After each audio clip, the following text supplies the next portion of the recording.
he gets transported to an entirely different world alone, where he is forced to fight with monsters and goblins to survive each day.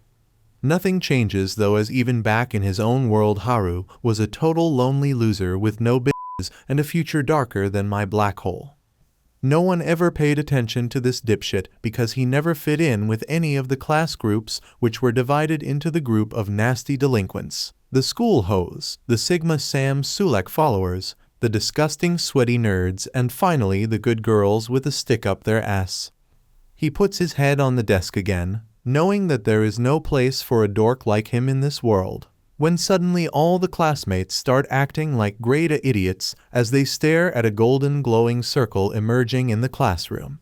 Since Haru is a dweeb just like you all, he has already read all the mangas and knows that they are going to get transported to another world. But it's too much work for him, so he decides to bail and literally tries to walk away from the situation. Unfortunately, the door is shut tightly by Flex Seal, so even with a lot of damage, he can't break the door to escape. Soon the magic circle covers the entire classroom and slowly the students start getting sucked in. But Haru has watched way too many Mission Impossible movies and he jumps up the air duct to escape. Luck is not on his side though, as the circle enters the air duct and sucks him into a white endless void. He looks around wondering where the hell is his entire class and waits for an ugly-ass king with a smoking hot daughter to greet him. But nothing happens. He soon spots an old fuck running towards him and trying to interact in sign language for some reason. Somehow Haru manages to understand the old-ass man as he realizes that all his classmates were summoned before him and were transported to a different world after choosing a special skill. The old man tells him to follow him as he needs to choose a skill as well, but out of 50 skills, 43 have been already chosen, so there are no cheat skills available anymore. He realizes that he will have to take a lame-ass skill and somehow survive in the new world. But his hopes and dreams shatter once again when he notices that a jellyfish has better skills than the ones remaining for him. He realizes that he can never even survive a single day with these abilities and starts shaking the old man like a maraca. He shouts at the old man to stock up with better skills or learn how to count better than and not summon more people if he doesn't have enough skills. The old man ends up snapping and pushes him away, claiming that a person like him with the ick of a bowling ball wouldn't survive even with the best skills, so he simply gives him all the remaining skills and pushes him down to the new world. He can't believe his eyes when he turns around to see a huge forest surrounding him while he stands there all alone scared. He suddenly spots a pouch on the ground and picks it up to find out that it has unlimited carrying capacity, which is a pretty decent item, but even with that everything inside of it is as basic as my girlfriend. He soon does a drip check and tries to check his stats, but suddenly 2 dices appear on the screen. He tosses them and they turn to M on both. He has no idea what the hell it means, but the stats tell him to put all that on a single skill. He wonders whether M means minus or something, so he decides to play it safe and gambles it all on the luck stat. To his utter surprise, the M turns out to mean maximum, and now his luck stats are turned up to the maximum. He also finds out that since he is such a lonely incel, God has given him a pity ability with which he can tame wild beasts. He looks around to see whether any of his classmates are around, but there is no one in sight, so he decides to move forward and make his own house by taking inspiration from the 2 guys on YouTube that make houses from mud. He starts walking through the forest, when he starts getting weird that some huge monster will peek-a-boo him, so he takes out another skill item known as the contact lenses. To his surprise, the moment he puts it on, he gets the ability to see the stats of different things, which is a very important and helpful ability. He realizes that these abilities seem to be much more than what their name implies and happily moves forward as he checks his surroundings to find herbs that can improve his health, antivenom mushrooms, and much more. Coupled with his endless bag, he can easily collect as much as he wants and sell them as medicine for a huge profit. After rehydrating himself like a true Sigma male, he starts walking through the forests once again, where he suddenly finds an opening to a cave. He prays to the god that there are no monsters inside and then enters it to find anything of use. The cave soon turns very dark, so he takes out his lantern and magic tent, which he can easily set up here and live peacefully.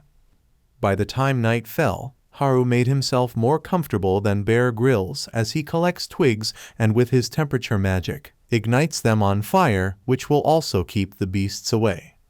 He checks his stats once again only to find out that a bunch of his skills got leveled up, but he is too tired to check them out, so he ends up dozing off. The next morning he wakes up with a jolt and checks the surrounding area to make sure he is still safe and realizes that his monster repelling techniques must have worked perfectly. He starts feeling hungry, so he lights another fire and takes out his pan before searing some mushrooms and beef jerky like a true food YouTuber. The food turns out to be pretty good, and he wonders whether he can live a life here as a muscled farmer, but realizes that he has no protein powder, so he goes out of the cave once again where he finds a bunch of herbs which can help him gain some muscles. While collecting the herbs, he hears a commotion behind him and finds a bunch of stupid goblins picking up shit from the ground. He immediately gets scared like the massive bitch he is and hides behind some bushes, while the brainless goblins start singing Skibidi Toilet. That's where Haru draws the line and takes out his stick before he can get affected by that brain rot. He wonders whether his wood will be enough to deal with the two goblins, but just to be safe he puts on some protection, and then rushes towards them before hitting one of the goblins on his big fat head. This wakes something up in him as he starts whacking the poor beast like a pinata till he gets knocked out cold on the floor. The other goblin gets scared, but attacks Haru anyways. Fortunately for Haru, the goblin's attacks are pretty easy to read, so he easily dodges the strikes before whacking him on the head, and then firing a small magic blast that seals the deal. After that he washes his face as the sun starts setting and decides to head back home as he worked a lot today. After reaching back into his cave, he roasts some mushroom like a total hobo, and checks his stats only to find out that multiple abilities have been leveled up. This is a very good news, but at the same time he wonders what will the goblins do with him if they find him in an empty cave all alone. He quickly shakes the terrifying thoughts away and quickly warms up a little with some exercise before heading back to bed. The next morning, he wakes up once again only to find mushrooms for breakfast, which is getting annoying already. He wonders whether he can find some meat, but immediately remembers how the vegans of his class would eat him alive if he ever said that. He quickly gets up once again and boosts his stats with some magic before heading out for the day with his trusty wood in his hand. He soon finds an item on the ground which again turns out to be a shitty mushroom.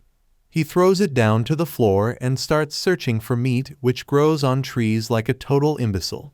Soon he comes to his senses and decides that he should simply start working on his magic skills, and boosts his stats once again. After that he starts running through the forest, and to his surprise, his speed has increased several times, as his body feels very light and fast. Moreover, even his attacks seem to be quicker and stronger, so he decides to test this out on a group of goblins nearby. He immediately jumps in the battle and bitch slaps the first goblin with his wood before smacking the second one on the head as well. This seems to enrage the goblins though, as the jacked one grabs a club, but Haru hides behind some bushes like a total bitch and sneaks away while the goblins look for him. He decides that he has had enough for a day and returns back to his cave, where he thinks about the things he did that day before he starts working on some DIY projects like creating an IKEA table after several tries. By the next morning though, he has gotten pretty good at it and manages to assemble a stool and a coffee table all on his own. He decides to tighten his security as well now that he knows how to build stuff, so he creates a wooden gate at the entrance of his cave to make sure no one can enter without his permission. That night, he goes out to hunt some small game as he can't live without meat any longer. Thankfully for him, the luck is on his side as he manages to spot a rabbit running away in the forest. But his beastly desire to eat meat completely overpowers him, and he manages to catch it like a feral cat. He starts smiling like a monster at the thought of the delicious meat when suddenly he feels the presence of other people in the area and gets on alert mode. He looks around and, to his surprise and dismay, finds the group of delinquents walking towards him. This really scares him as he doesn't want to get involved with them, so he hides behind some bushes and starts walking away quietly. But his idiot senses start tingling again.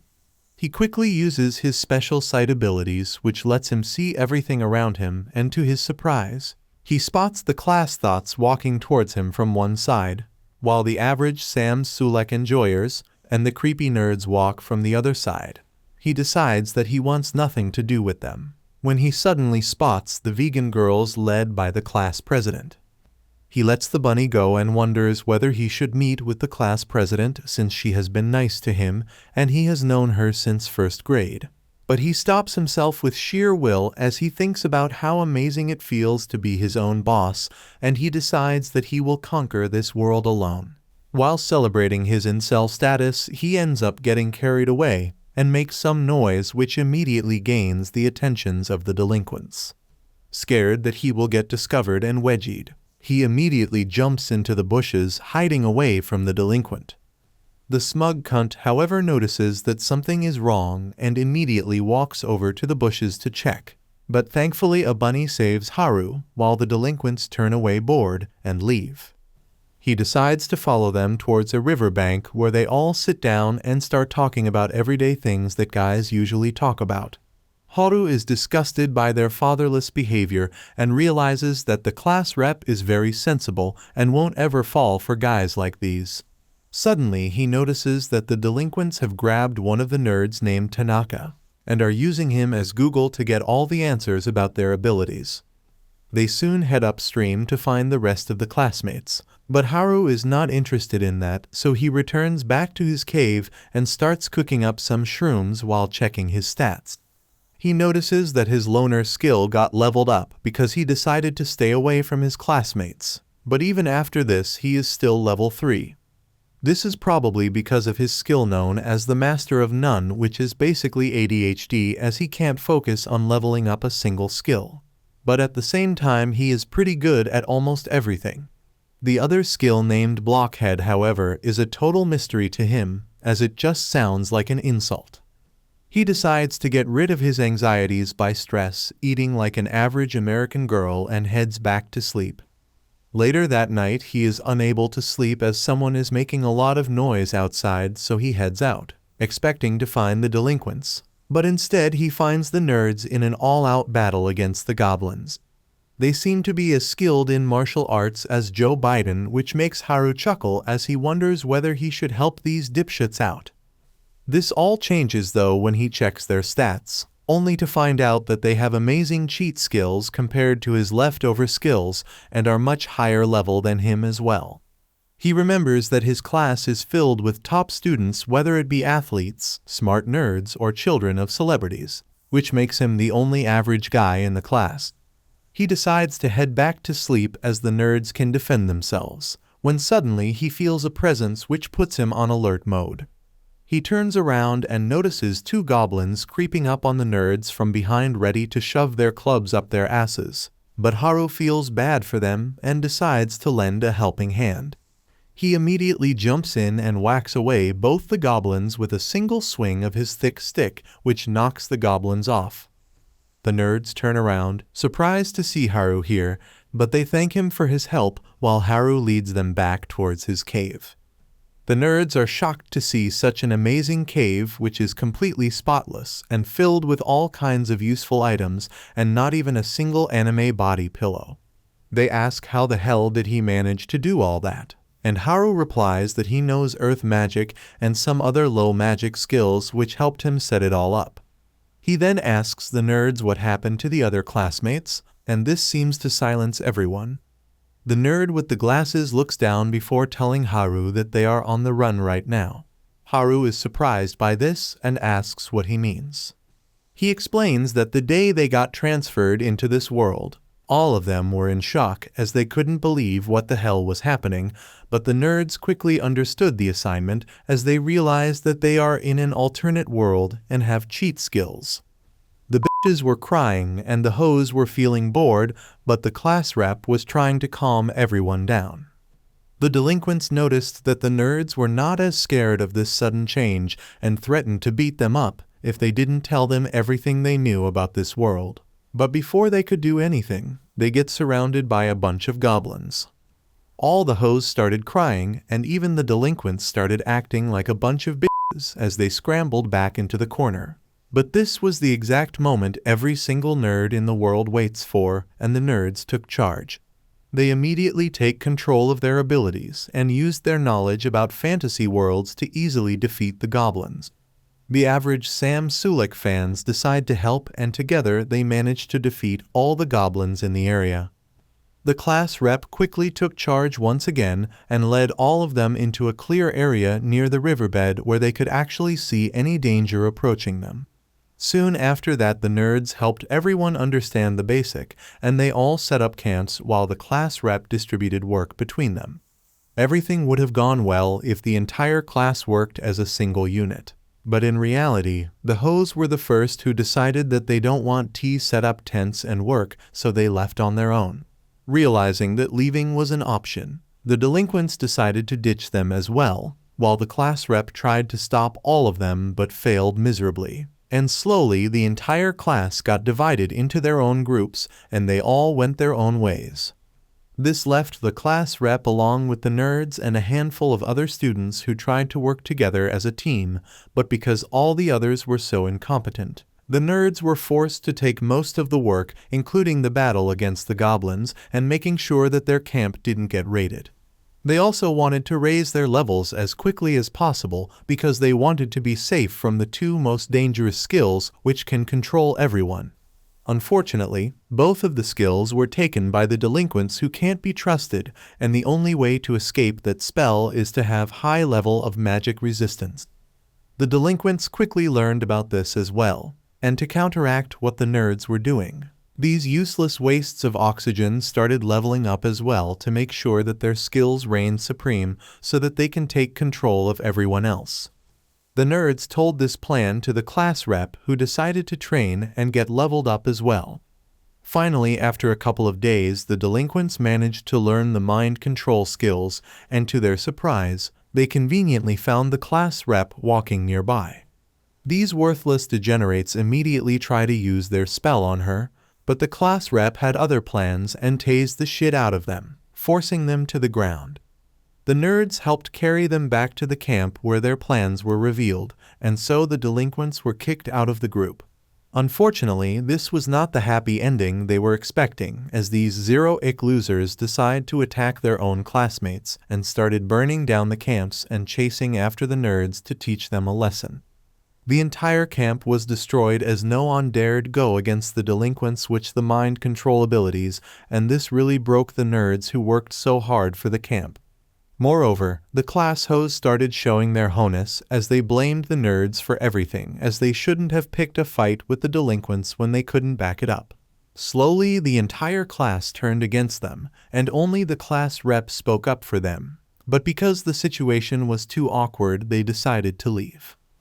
Haru was amazed after hearing all this and hugged them tightly, claiming that they are actual heroes, and decided to treat them all to a party where they stuffed their faces with shrooms like Mike Tyson on a podcast. The next morning, Haru bid them farewell with a bag full of shrooms, while the nerds asked whether he would want to join their team as he fits the closest with the nerds. They claim that they are heading down to the nearby town to become adventurers, but Haru tells them to fuck off as he is a loner and literally shoos them away like a dog. Haru decides to check up on the rest of his classmates, especially the class rep, but on the way he ends up running into a rabid wolf. The wolf monster fucking bites him in the arm, but Haru manages to bonk him on the head, knocking him out before moving ahead. By the time night falls, he finds the area where his classmates were camped earlier, but he finds only the remains of a camp there. He quickly uses his tracking skills and starts following the footsteps when he suddenly senses the hoes coming right at him, so he tries to hide and move away. Unfortunately, the hoes discover him and shout at him to stop, but he runs like a madman knowing that he shouldn't stick his wood in crazy. but the hoes force him to stop and ask him whether he knows where the nerds are. He asks whether they want to make the nerds run errands for them. But the hoes tell him to shut up as they have realized their mistake and the fact that they were alive just because of the nerds till now. He tells them to let it go as the nerds are long gone by now, and the hoes can only chase after them if they know how to satisfy all the monsters on the way. He tries to make sure that they don't chase after the nerds and die a pointless death. But to his surprise, the hoes start crying for no reason. They start screaming that they simply wanted to apologize, and the captain of the hoes begs Haru to teach them how to survive till they can find the nerds. The hoes promise to give him the Super Ultra Guac Guac 2000 after spitting on his thing if he agreed to teach them, so Haru agrees. The girls follow him like a bunch of puppies lost in the woods and attack anything that Haru kills. He notices that one of them is hurt, so he gives her some of his potion, but the dumb bitch doesn't understand that it's not champagne and simply throws it all over Haru. He is so tired of these dumbasses that he starts wondering when can he get back to his cave and relax when the class rep notices him totally blanking out. The class rep seems happy to find him and calls out his name, but Haru is too preoccupied with his plans to look at her, but she manages to gain his attention by shouting at him. Haru is shocked to see the class rep right beside him and wonders whether he will finally get a chance to score before the delinquents attack them once again. The class rep, however, doesn't seem to like the way he has been walking around with girls this late at night and asks why the hell are these Instagram thoughts following him. Haru tries to run away from these questions, but the other girls following the class rep start giving him the death stare, while the class rep tells him to stay where he is, while she asks the thoughts what he has been doing. Haru doesn't even want to get a handy from these thoughts anyways, and simply wants to return back to his incel ways of living alone. But he is forced to sit, while the other girls discuss what's supposed to be done of their situation. Haru decides to practice some magic while he is at it and starts chanting some of his earth magic spells, which ends up going wrong as he gets stuck beneath the ground. The class rep gets worried about him, but since her pull-out game is strong, she easily frees him from the ground. She finally comes to the conclusion that Haru is actually harmless and he just wanted to help the thoughts out in return for some sloppy tops which can be written off as business expense. She and her girl crew apologizes for shit-talking him, but Haru simply wants to leave and play with his wood in his house. But the moment he mentions a home, the girls get interested, asking whether he was born here. Haru realizes that these girls have the collective ick of a toaster and tells them that he came to the world just like them, but had free time, so he made a home for himself. These gold diggers immediately start having a group meeting again when the class rep asks how big is his house. Haru thinks for a moment and replies that he can easily fit in around 240 people, and if he removes some of his furniture and bathhouses, then maybe even more. The girls are shocked to hear about the bath, while the class rep screams at him for living in such luxury while the rest are living like Bear Grylls. Finally, the class rep gathers all her courage and asks him whether they can stay one night over at his place. This really short-circuits his brain as he starts imagining these girls in satin shirts while the class rep shouts at him to stop having scandalous thoughts. They soon start walking through the woods, and somehow this is equipped with Google Maps, as well as he simply follows the arrows at night while the other bitches are having trouble seeing what's in front of them. After walking for what seemed like an eternity, they finally reach his house where they all start breathing hard, while he welcomes them to his not-so-humble abode. They immediately start ogling at all the luxurious things that he has in his life, while Haru wonders whether he speed ran through the harem-making process. Things take an amazing turn when these girls finally spot the bathroom and their clothes come off just as fast as I last in the bedroom. The girls immediately jump into the bath together while Haru stands outside wondering whether the forest life has turned their femininity into savagery. Haru finally decides to call it a night and feels very happy to have his own space outside.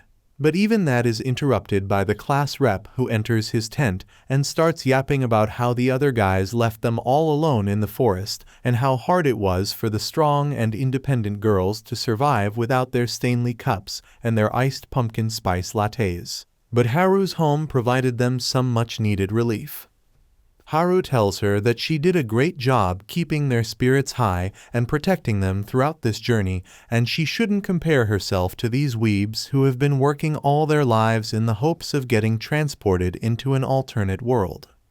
The class rep thanks him for his kind words and returns back to the house where they get a good night's sleep while Haru gets some weed and starts imagining the girls while practicing how to create a protein shake. The next morning, he wakes up hoping no one shines a black light in his tent when he spots a purple-haired girl in his tent. He wonders whether this is the part where he finds a stepsis from Alabama, but the girl turns out to be one of his classmates. She tells him to get ready for breakfast as they have cooked some mushrooms and fish, which really shocks him as he ends up knocking her head with his. He runs outside and starts chowing down on the fish like a hungry piranha, while the class rep asks why is he acting like he has never seen a fish before. Haru tells the bitch to shut her trap as he has been going to the river every single day and watching the fishes while eating his shitty mushrooms. The class rep asks why didn't he catch them, but Haru replies that the fishes are slicker than his wood last night, which makes it very hard to catch them. He asks how the hell did they catch these fishes, and the class rep replies that they have experience handling slippery things and also they have magic. One of the girls show him how she uses lightning magic to Pikachu the shit out of the fishes, which excites Haru, who asks her to show it to him one more time. The girl produces the lightning ball once again, but this time he walks up to her and covers the lightning in a plastic cube before throwing it in the water and killing all of the fishes. This really excites him, and he even learns lightning magic this way. The girls are a little confused, but he explains that with his packing magic, he can learn elemental magic. The class rep realizes that it literally sounds like a cheat skill, but Haru replies that the old fuck who calls himself he god gave him very shit abilities, and this is just a loophole he found. Later, while the girls were playing in the water, he asks the class rep about her plans further on. The rep replies that they plan on finding their way to the nearby city and then find work over there. Haru thinks for a moment and claims that right now they are not very strong and independent and will need to raise their levels. The thoughts get mad at this as they are wearing skimpy clothes, which obviously means that they are empowered. But Haru knows that they are nothing more than dumb harlots. The class rep asks whether he can help them raise their level, and Haru immediately agrees and begins their basic training. When he asks about their levels though, he finds out that the lowest level amongst them is 16, which is crazy because he is still level 7. He wonders what he can teach them when they are already much stronger than him, when suddenly the bushes behind them rustle.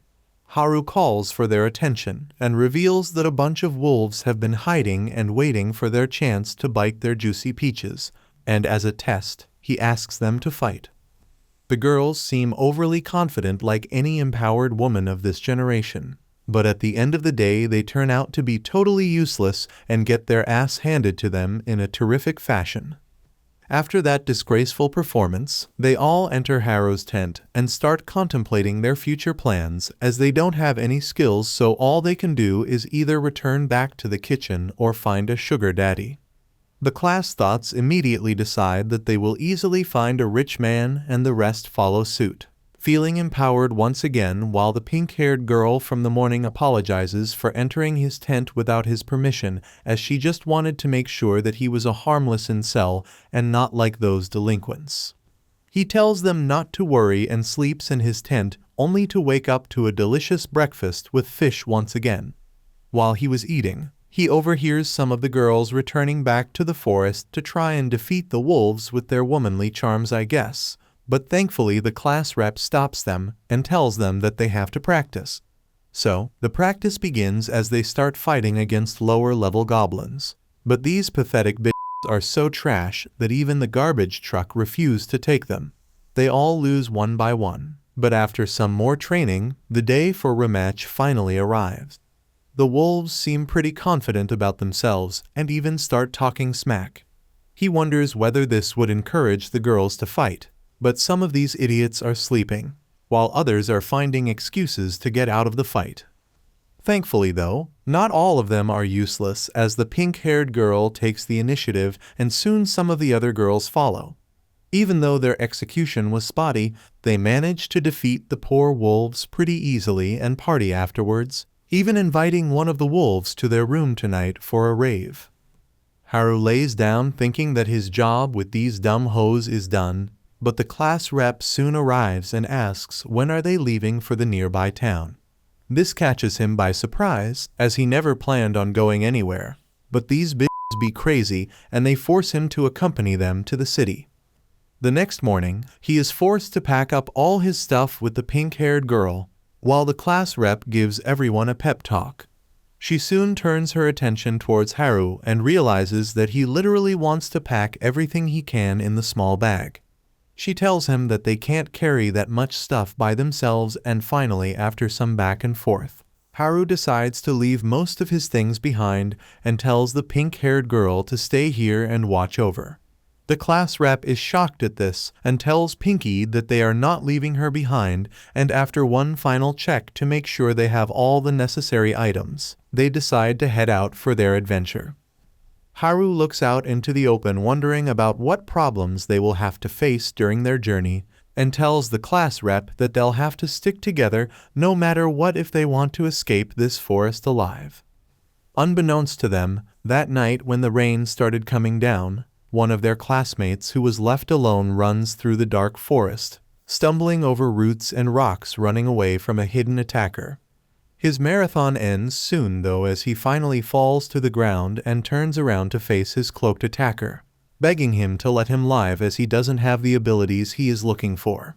But the cruel attacker doesn't seem to care and starts choking the poor boy without even asking for consent or deciding on a safe word. As expected, the boy soon gets game ended, while the attacker moves through the forest again, looking for his next victim.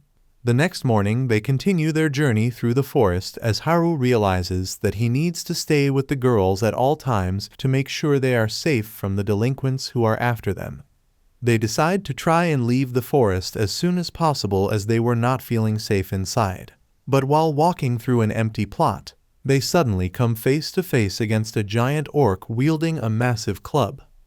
Haru tells the girls to hide behind the trees as he doesn't want them hurt and orders them to watch him closely so they can also learn a thing or two about survival in the wild. He gets ready to face off against the orc and starts comparing the difference between their wood. But he knows that size doesn't matter, so he uses the orc's slow movements to his advantage and disappears from the area, leaving the orc confused. He chuckles and stays hidden behind the trees while he remembers that the orcs have very high physical resistance, so hitting it with a stick would be a dumb move. Instead, he needs to use some sort of magic attack against it, which can do much more damage. He quickly opens his stats and starts looking through any magical abilities that he could use, but he realizes that he only has some basic elemental magic, which he uses for cleaning, vacuuming, and dusting the floor. Before he could come to a decision, however, the orc manages to find him and smashes the tree into 2 pieces. The angry fatty starts swinging his club, reminding me of my toxic ex, but unlike me, Haru is good at dodging crazy bitches, so he keeps falling back while trying to figure a way out of this problem. Finally, he takes advantage of the orc's pea-sized brain and with some fancy moves, appears behind the fat idiot, smacking him in the dome with his stick, proving that stamina is better than size. The orc slowly falls to the ground unconscious, while the size queens watch from behind the trees, shocked to see the fatty on the floor. Haru himself is shocked as he never expected the orc to be defeated this easily, since the nerds told him it's resistant against physical damage.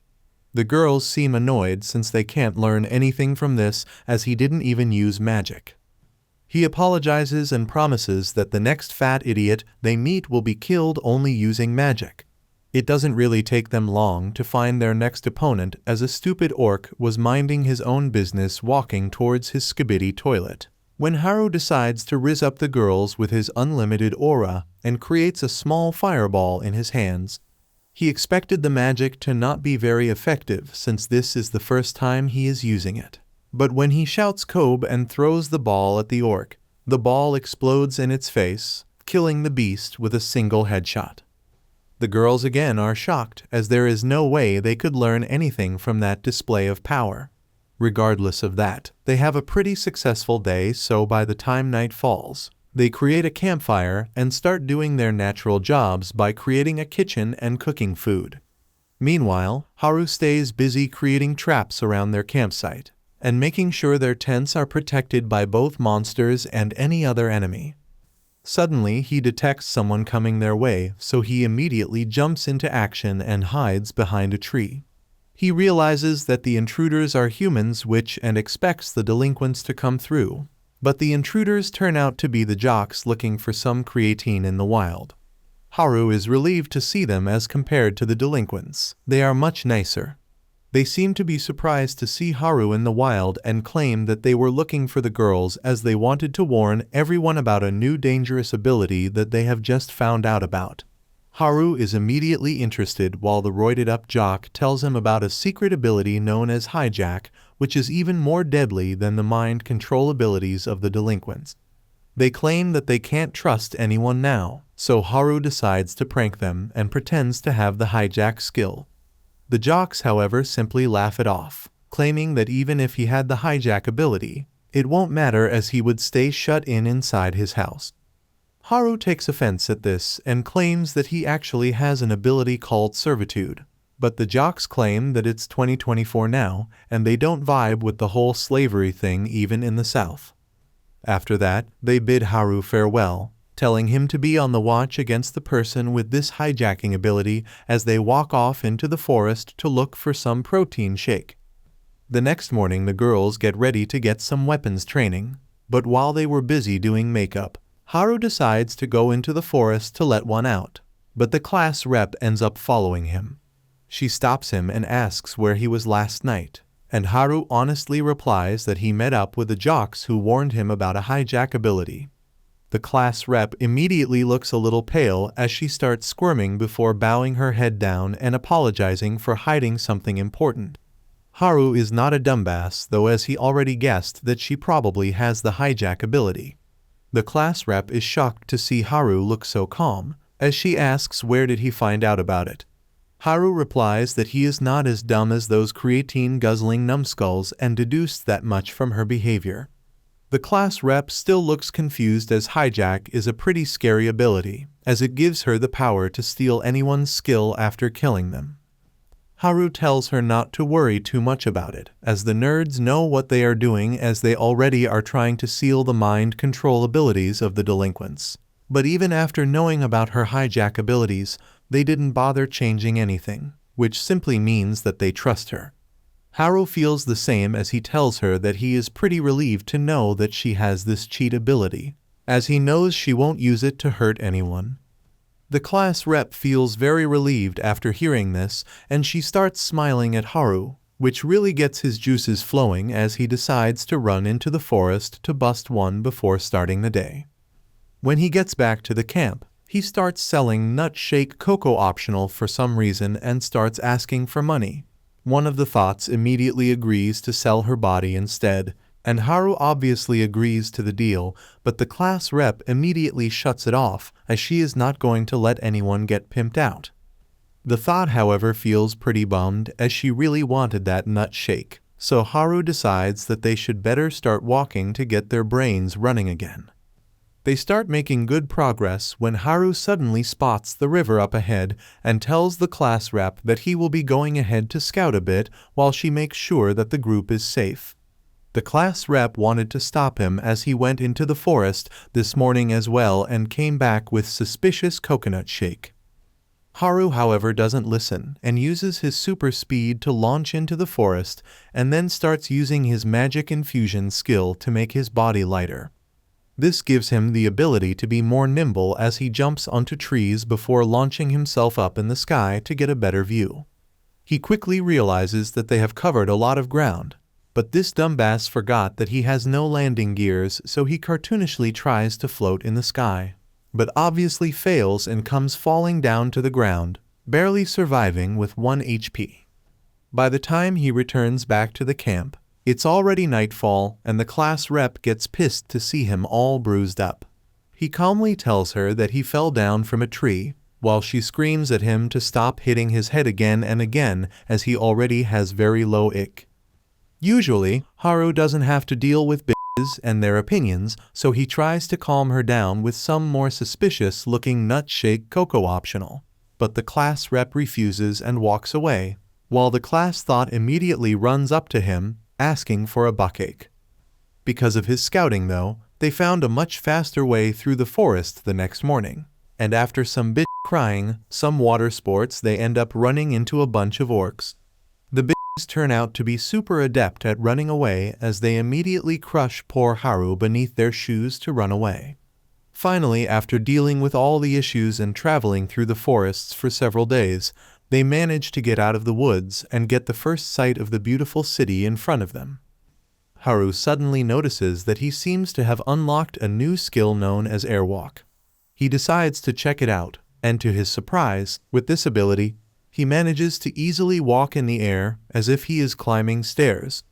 The class rep is shocked to see this, but Haru tells her to calm her tits as he checks out the area to make sure there is no danger around.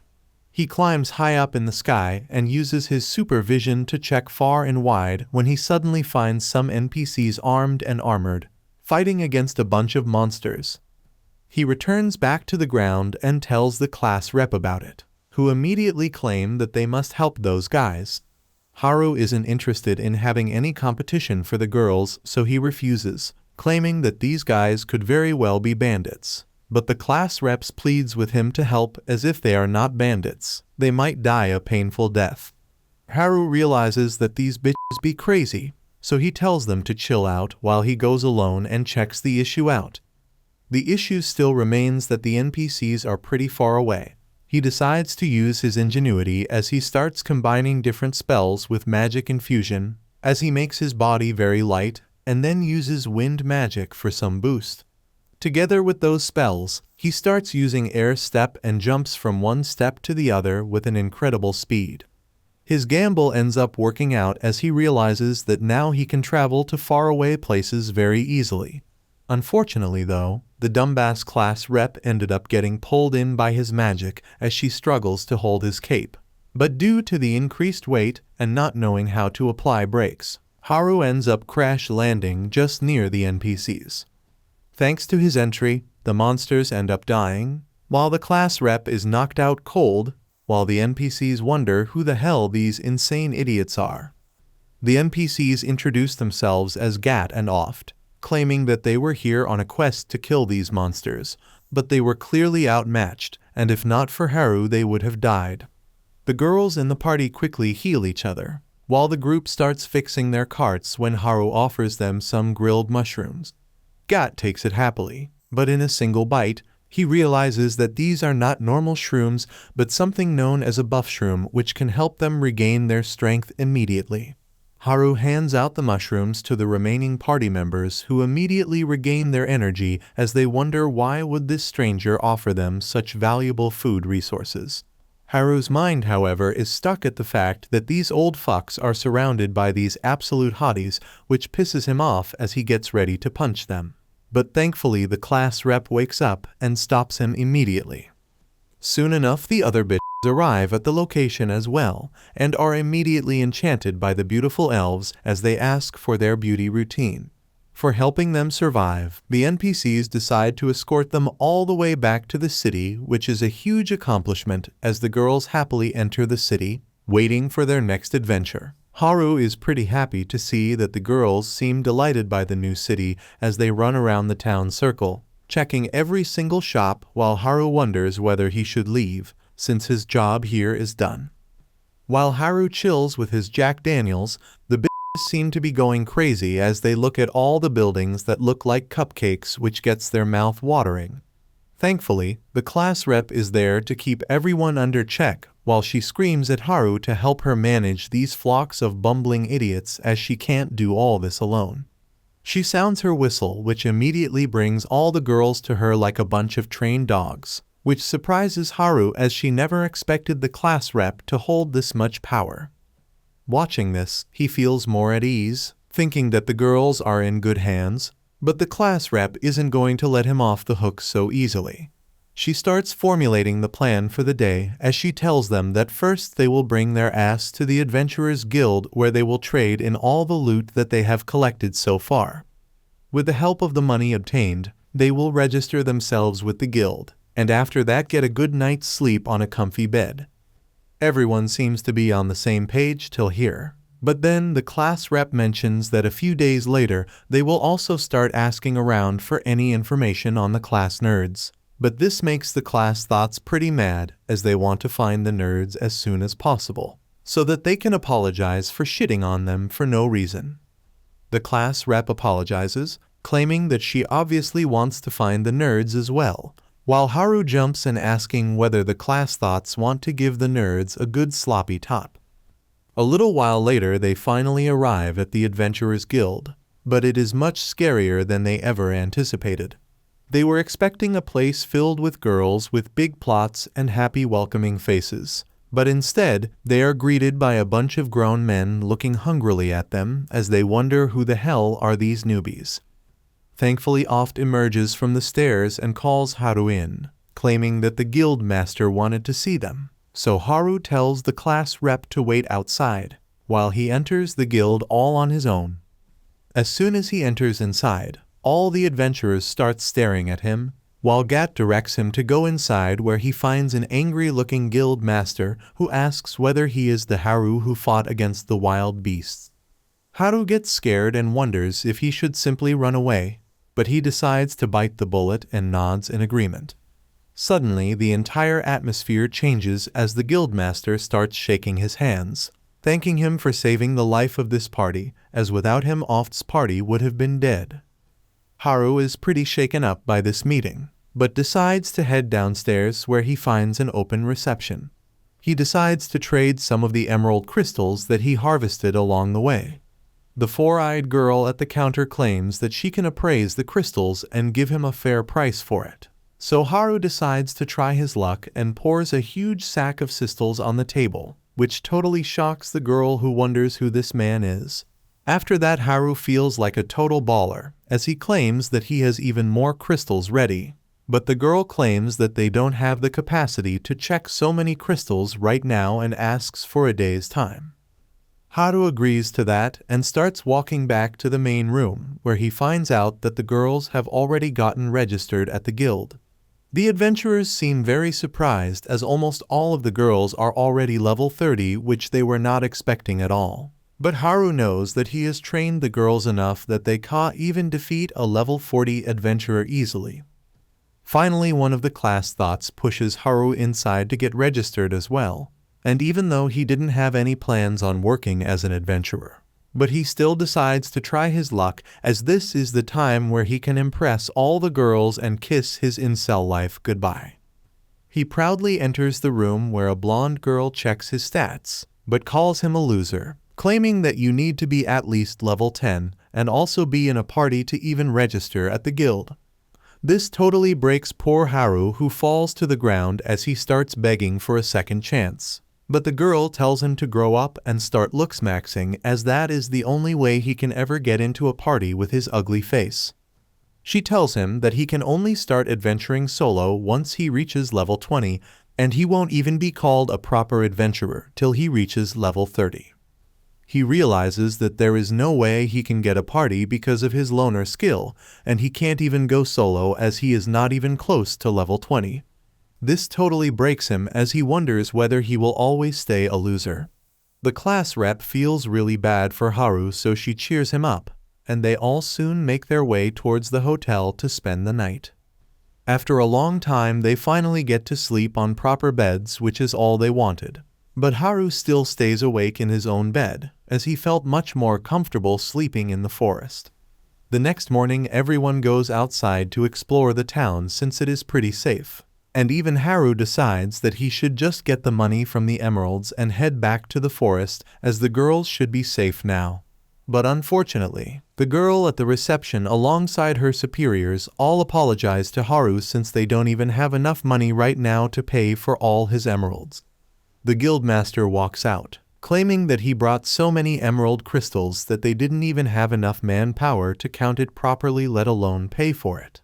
So he asks Haru whether he would like to get paid in installments. That is totally fine by Haru, as he loves capitalism and receives a hefty bag of $5,000, which totally shocks him. He seems pretty satisfied by what he has earned, but obviously the moment a loser gets money, all the girls start becoming leeches as they all celebrate and get ready to shop as if it was their money. Gat, on the other hand, is a true brother who tells Haru that he should ditch these hoes and get some actual ones, as he knows a place. Immediately Haru's mouth starts watering since he has been practicing for No Nut November and edging for 23 days over his skibidi toilet. The class rep tries to stop him, but he ignores her and starts walking with Gat while dreaming about all the girls he will find. But he is disappointed yet again to see an old worn-down shop at the side of the road. Haru looks pretty disappointed, but Gat promises that this shop sells only the best items found in the dungeons. Haru soon starts looking through all the items on sale and realizes that Gat wasn't lying, as these items are definitely pretty unique and interesting. This sends him on a shopping spree as he starts trying on different weapons, armors, and magical items while he puts them all in his cart when, after shopping for an entire day, his eye falls on a special necklace. He asks the weird guy what this necklace does, and he replies that it can fuse multiple items into one. Haru thinks that it could be pretty useful when the class rep arrives at the spot, telling him to chill out with his shopping and head back to sleep. Unfortunately, Haru ends up slipping and accidentally fuses all of the items together. The weird guy/girl is horrified at this as she cries, claiming that he can't fuse before purchasing as all those items are worth over $60,000. This shocks Haru as he goes into depression, while Gat tries to negotiate the price a bit, while the class rep apologizes, claiming they only have $50,000. A couple of days pass by after that, and Haru is still depressed as he is broke now, and there are still so many things he wanted to buy. He doesn't even go out to hunt for more crystals, as he can't go on quests before turning level 20, and he can't even try to merge with the girls as the class rep will catch him and put him back in his towers. After thinking for a while, he decides that now is the time to leave the city life behind, so he grabs Harry Potter's invisibility cloak and walks right past all the girls in the area. After leaving the tower, for some reason this giant dumbfuck removes the cloak and starts running like a crackhead across the streets and decides to parkour his way out of the city walls. But he is not as cool as he thinks he is and breaks his nuts on top of the walls, while the sports girls from his class watch him slowly slither down the wall in pain with the knowledge that he will never become a father. His plan fails spectacularly and he is sent back to the tower, and the next day the class rep tells him to stay back and be a nice boy as a punishment for trying to run away. Haru pretends to agree with her orders and promises to stay put. But the moment they are off, he quickly gets his cloak and simply walks through the city once again. But this time he keeps his cloak on. He simply walks past the giant dim sum-looking mother at the gate and soon exits the city walls and starts running towards the forests. On the way he spots a destroyed village and a bunch of goblins nearby, which he ignores since he is no hero and keeps making his way towards the jungle. On the way he also spots a carriage being robbed by a bunch of men, and he stops for a moment wondering whether he should help, but realizes that these things probably happen every day in this world and tries to ignore it.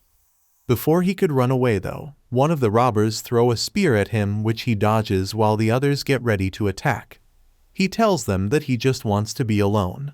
But they start making fun of the way he speaks, which brings back some old memories, and in his anger, he literally starts roasting them. The robbers soon decide to fight back and start using their special abilities to attack him, which could have been dangerous. But these idiots were just bots who could only spam a single spell and soon tire themselves out. Soon enough, a bratty girl walks out the carriage and introduces herself as Mary the noble girl and thanks him for saving her from the bandits and begs him to accompany her for the rest of the way as she is scared that more bandits might attack her. In return, she offers him a guac guac 2000, and even though Haru wanted to return back to the forest, he can't skip on an offer like that and agrees to escort her through the dangerous forest, wondering what monsters are waiting for him along the way. Soon, they reach the city, and Haru doesn't get what Mary promised him. He becomes impatient and thinks that he should have not accepted her request as he paces up and down the waiting room in her castle. He decides to go back to the forest immediately, but Mary comes down after changing into some fresh clothes and acts upset that Haru is trying to leave even though she is planning to treat him very well.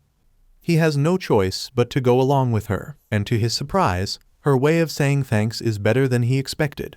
She treats him to a full-course dinner that would make vegans choke and die. He begins deep-throating the meat like a savage, and Mary is irritated by his lack of manners. Anyway, she rewards him with a pouch of money and a VIP identity card that can allow him to enter and exit the city as he pleases. However, much to her irritation, Haru doesn't pay her any attention cause he is busy gulping down the food. The next day, he gets surrounded by the class rep and other girls who want to know where did he spend the last night. Haru tells them that he got invited to the house of this town's mayor, and assures them that it was not because he was trying to escape to the forest. The girls believe him and then leave for the forest themselves to level up and get some resources. Once they are gone, Haru gets ready to leave the city as well, and this time, he is confident that the identity card is going to get him through everything. Before leaving, he buys some stuff from the weird guy's shop and some food for his comfortable loner life in the forest.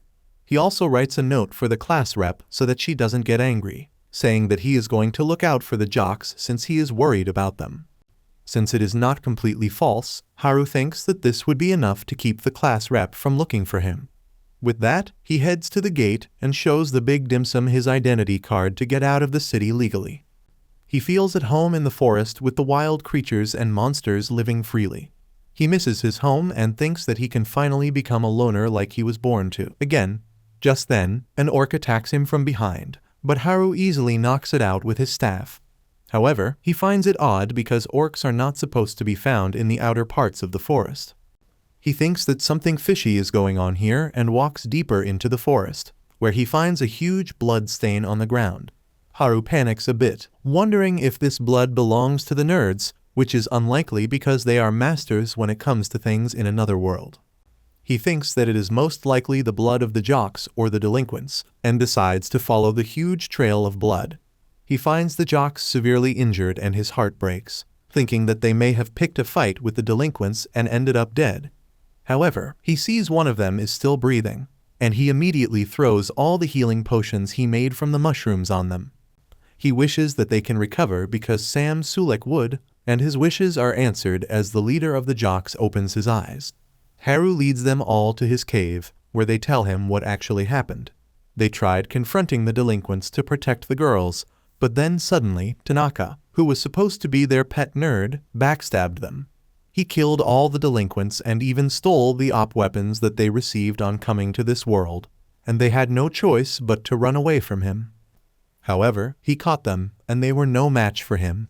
The jocks say that Tanaka was terrifyingly strong, and he was looking for the class rep with an unshakable determination. Even the muscleheads are smart enough to realize that Tanaka is looking for the hijack skill that has to be with the class rep. Haru is shocked that the jocks can actually think, and they tell him that Tanaka lost track of class rep, so he beat them to an inch of their life, believing that they would go to her for help. However, the jocks were ready to sacrifice themselves and instead, they crawled towards Haru's cave so that he would be lured there, and Haru would be able to do something about the situation. They ask for his help to defeat Tanaka, and while he didn't want to get involved with others initially, he can't back out of this fight. He tells the jocks that he will deal with Tanaka, but he is going to fight alone. Everyone is shocked, but the jock leader trusts that Haru has a plan. Haru tells them to hurry to the town and keep the girls safe, while he deals with the situation here. He knows that having the jocks on his side would boost his chances at victory, but if all of them were to die in the battle, the girls would be left defenseless. That is why he thinks that fighting Tanaka is his cross to bear, and he plans to get stronger quickly.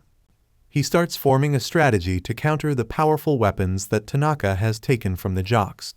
As he has seen while fighting the bandits, weapon skills are strong, but there is no way to stop them once they start. That is why he decides to come up with a new skill that has no weakness. Just then he spots some goblins sniffing the blood trail and decides to use them as experience points. He quickly takes down the high-level goblins, but they die in one hit and don't give him anything much. Haru wishes to fight a stronger enemy, and then suddenly he senses a powerful monster nearby. He turns around to find a goblin king who charges at him without a warning. Haru can only dodge the Goblin King's ruthless attacks and realizes that he is using some kind of weapon skill. He knows that one hit and he would be sent to see his maker, but he decides to defeat the monster and become stronger. He combines the various skills he has and strengthens his staff to take down the Goblin King with just one hit. He is pleased with his strategy and growth when suddenly an even stronger monster appears behind him. It is a level 50 Goblin Emperor, and Haru realizes that he can't do anything against it if he fights it head-on. So he does exactly that and charges at the Goblin Emperor with the new gambit skill he has developed. He manages to hit the Goblin Emperor, but his attack did almost no damage. The monster gets back up and then walks like Jackie Chan in Drunken Master, before suddenly attacking Haru, just grazing his face. Haru keeps dodging the flurry of the Goblin Emperor's attack and then lands a counterattack as he sees an opening. He managed to bring down the monster's health bar down considerably, but it uses a healing skill to restore its health and even increases its strength. The monster then sends a flying slash at Haru, sending him crashing into the trees behind him. He is tired and tattered by now, but he gaslights himself into thinking that he is just being a wimp because the jocks survived even worse injuries than him, so he should be fine at this level. He gets back on his feet and attacks the Goblin Emperor, and after fighting all night long, Haru finally manages to defeat it and reaches level 11. He lets out a victory roar to celebrate and then heads back to his house in the forest. He checks out his stats after leveling up and finds out more about how to use his skills. The gambit attack that he created earlier has been registered as a skill now, and Haru is confident that it has no weakness which will come handy in his fight against Tanaka. Later that evening, as Haru is standing outside his cave, Tanaka comes to face off against him. He is disappointed because he had hoped for the jocks to lead him to the class rep, but instead they brought him to the loner of the class. He says that it is a shame that he couldn't find the class rep even after everything he did, including manipulating the dumb delinquents and dividing the class into separate groups. Haru is furious and asks what did he do to the other boys, and Tanaka says that he killed them a long time ago. He doesn't even consider Haru to be a threat and tells him to chill out with his useless skills in the forest. Haru points his staff at him, and Tanaka tells him to get his dirty and smelly stick away from his face. That's what she said. Haru tells him that even though he is a loner, he will protect the class rep, and Tanaka grins menacingly as he says that he will kill him first in that case. Tanaka unleashes his full power and sends some rocks flying at Haru as a warning. He then says that back in the White Room, when everyone was selecting skills, he went last and made sure that all the leftover skills were trash. He smirks, asking Haru if he can defeat him with those worthless skills, and then sends some bigger rocks at him. Haru gets ready to defend against them, but then Tanaka uses his unique ability called Tweak. As a result, Haru's body starts tweaking, and he finds it hard to move. Despite that, he dodges the rocks somehow, and then Tanaka summons crystal spikes right under his feet. Haru evades them too, but he is exhausted now because his body is feeling much heavier. Tanaka admits that he is better than he thought, and then asks him how long has he been suspecting him. Haru replies that he doubted him from the very first moment. He knew that Tanaka would either go with the nerds or become a loner, but he was shocked to see him with the delinquents, and thought that there must be some reason behind it. After that, Haru asks him when did he start acting on this plan. Tanaka reveals that he thought of it as soon as they were teleported from the classroom. He missed out on the hijack skill, but then he saw the tweak skill that can manipulate the target slightly, so he chose it. He manipulated the stupid delinquents, and the rest is history. Tanaka says that they have talked enough, and ties Haru's foot with a vine. He then shoots a powerful fire spell at him, thinking that this will be enough to kill him. But to his surprise, Haru absorbs the flames into his staff thanks to the power of the herb that fused with it. He immediately goes on the counter to strike Tanaka down while he is still in shock, but it turns out that Tanaka was just acting. He pulls out a sword from his ass to block Haru's attack and then pushes him back. Next, he summons all the weapons in his arsenal, saying that he will finally get to try them all. He charges at Haru with a sword and quickly changes his weapons with each strike. Haru is completely on the back foot, and he can barely defend against Tanaka's unpredictable and swift attacks. He tries to hide in the bushes but gets hit with a powerful attack that sends him flying to the other side of the river. Haru realizes that he is not strong enough to face Tanaka, and then wonders how can he use so many weapons and powers at once. Tanaka comes there and asks him to give up, but Haru gets up and asks if he is using the copycat skill to copy the abilities of their classmates. Tanaka affirms and adds that he was planning to use this to copy class rep's hijack ability and then kill her to get his hands on the real deal. After that, it won't take him long to kill everyone and steal their abilities as well. Haru realizes that he is against his toughest enemy yet, and Tanaka starts attacking him with different weapons. Haru tries to fight back, but only hits an illusion, and the real Tanaka is behind him.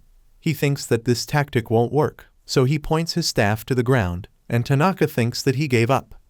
He charges at him, but Haru dodges his attack by aping Goku's Ultra Instinct, and then asks Tanaka if he can use one copied skill only 3 times. That hits a nerve and Tanaka begins to panic.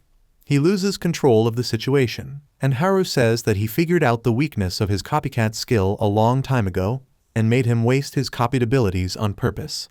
Tanaka is furious that he got played, but Haru knows that he is still holding at least one copy of each skill.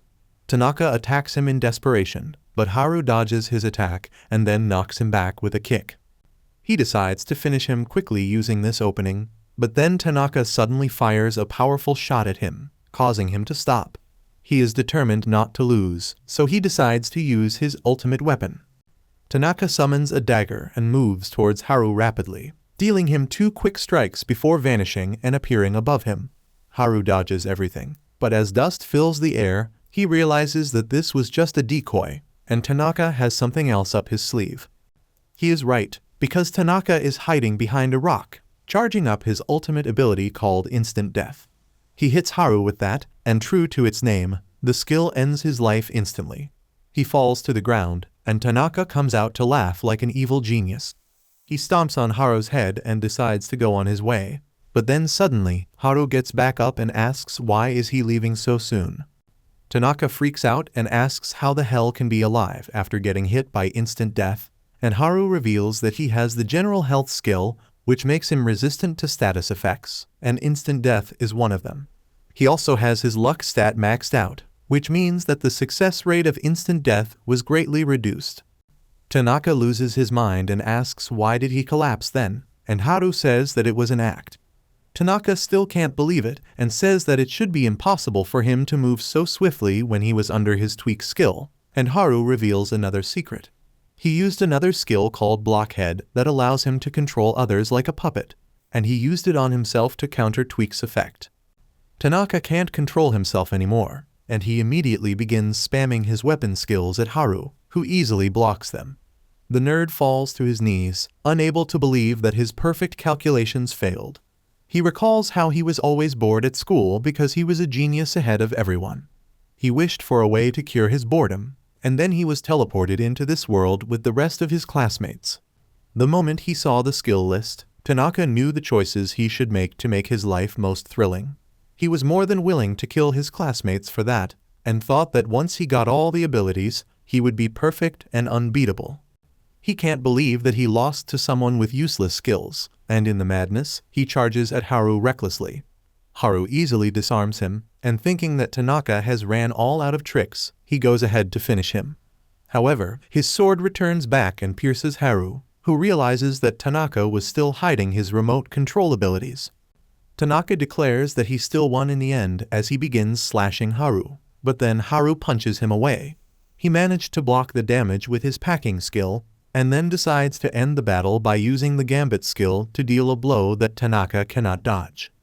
Tanaka loses his consciousness and falls to the ground, and Haru walks away, saying that even though he doesn't have any op abilities, he has his tricks. However, he is also completely worn out now, and the damage has finally started showing its effect on his body. He doesn't have the strength to keep moving, and he falls to his knees, thinking that this is the end. He thinks about the class rep and his friends just as he is about to lose consciousness, but then someone supports him. Haru opens his eyes and sees the nerds there. He is disappointed that they came too late, but they tell him to complain later. They feed him some healing potions and support him as they walk back to the town.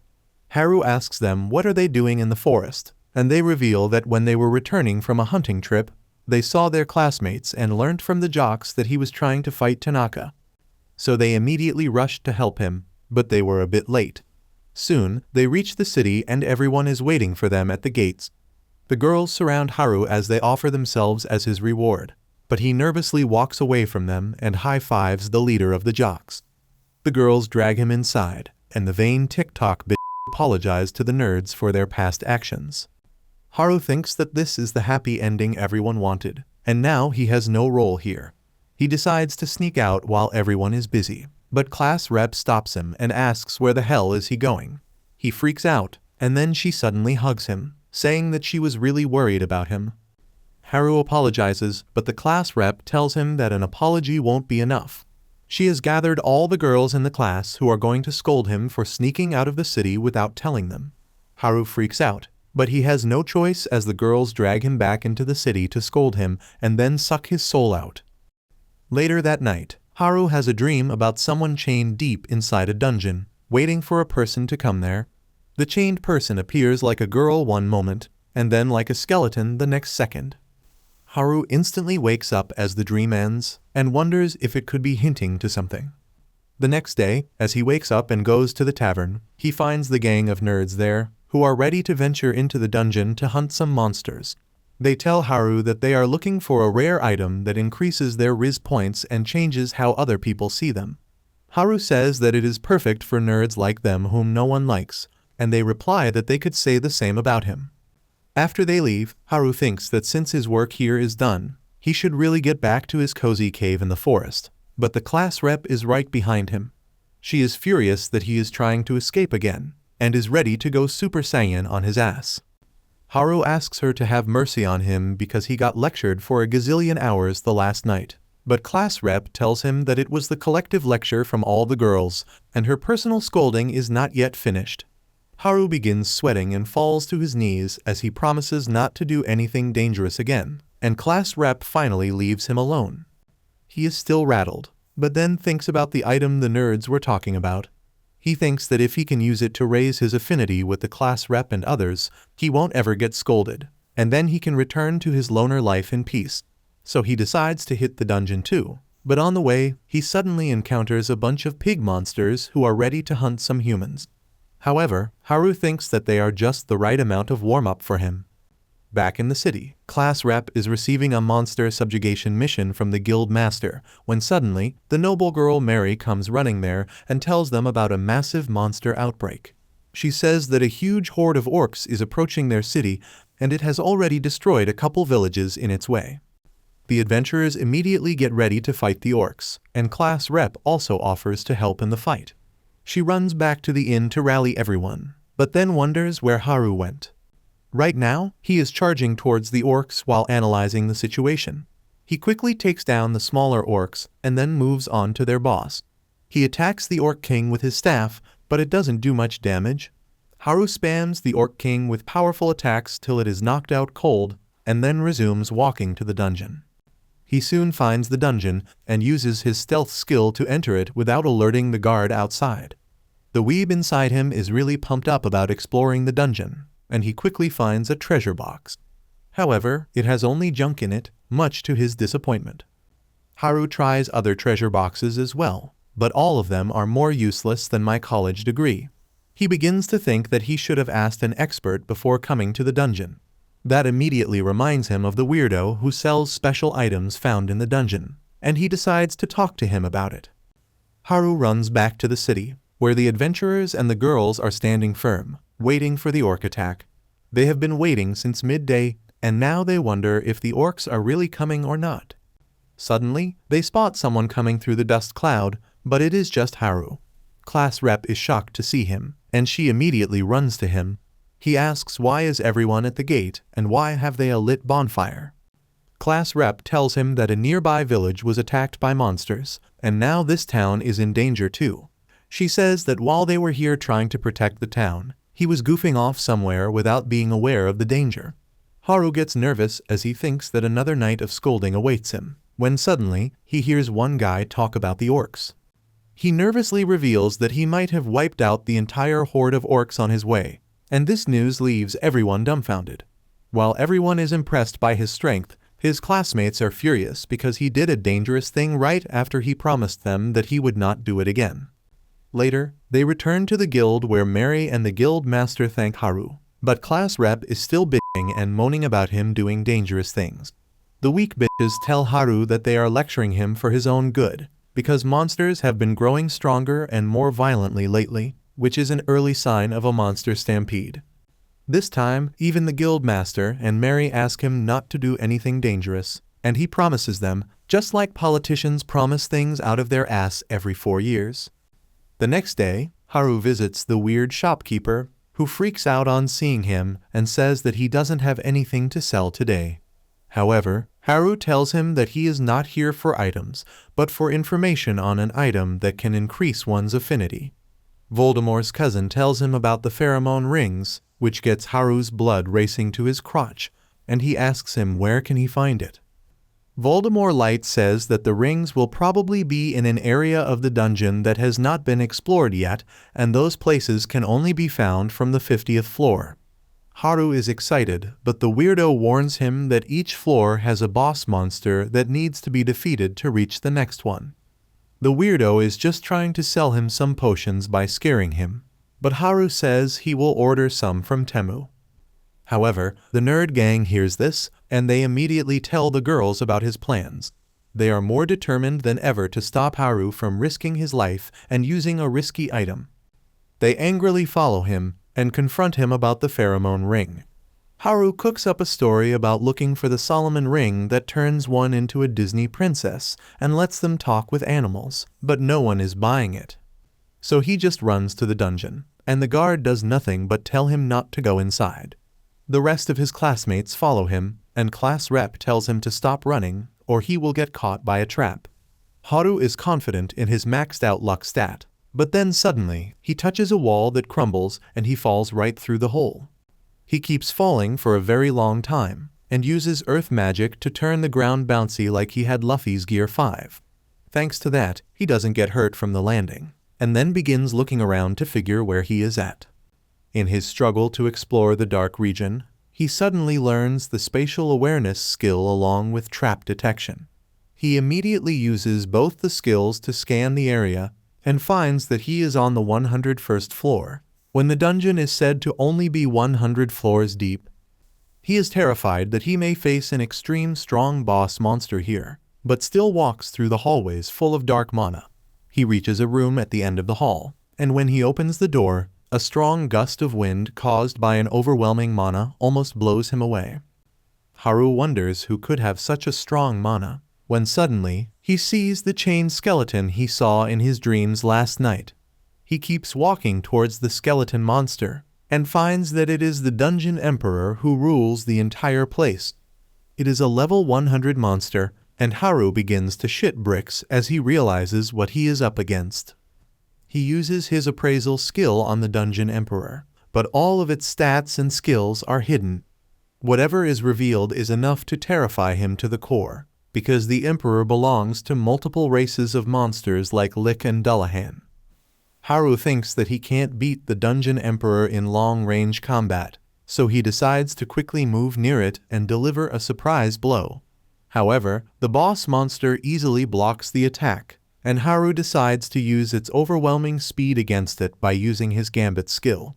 However, the boss blocks that easily as well, and now Haru begins sweating as he realizes that this fight will be his hardest one. Despite that, he is determined to find a way to find a weakness of the Dungeon Emperor and defeat it. To counter the super speed of the Dungeon Emperor, Haru decides to use all his magic power to increase his speed. He rushes towards the Dungeon Emperor and strikes it, but it easily blocks the attack. Haru decides to go even faster, but no matter how hard he tries, he is unable to break through the Dungeon Emperor's defenses and land a hit. Suddenly, he sees a vision of him getting stabbed in the heart and moves out of the Dungeon Emperor's way as it thrusts its blade towards him. Haru thanks his divine sight skill that manifested into his contact lens after he observed the crazy fast movements of the boss monster. This new skill allows him to peek a little into the future, but he knows that if he lets his guard down for even a moment, he will be dead meat. To prevent his thoughts from distracting him, he charges at the Dungeon Emperor and keeps swinging his weapon without rest. The adrenaline from fighting a battle where his life is at stake begins to overtake his mind, and he feels thrilled. However, he quickly reaches his limits, and as he swings his staff, he falls to the ground. He is sweating profusely and breathing heavily because he has burnt through his mana and stamina, but his enemy is still the same. He tries getting up as the Dungeon Emperor walks towards him, but there isn't enough strength in his legs. Luckily, the Dungeon Emperor just waits for him to recover his strength.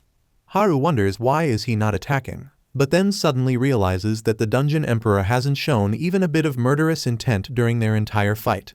He realizes that the boss monster knows that it can kill any intruders without any difficulty, and that is why it isn't showing hostility towards him.